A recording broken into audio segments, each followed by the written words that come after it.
Deməli, 39 nömrəli suala baxsaq, 20 kiloqram kütləli cisim üfüqi səthi üzrə sabit dartı qüvvəsinin təsiri ilə düzxətli bərabər sürətlə hərəkət edir.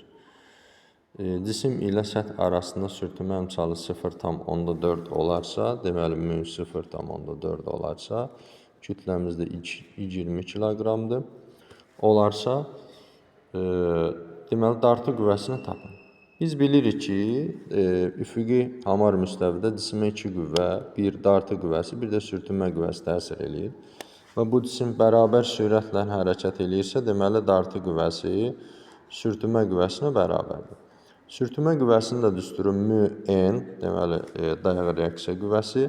Dayağı reaksiya qüvvəsi ağırlıq qüvvəsinə bərabər olduğundan mü mj ilə ifadə olunur. Onda biz dartı qüvvəsini buradan tapsaq, mü sürtünmə əmsalı 0,4, kütləmiz 20, bu da j'miz də 10. Deməli, buradan 80 Newton almış olarıq.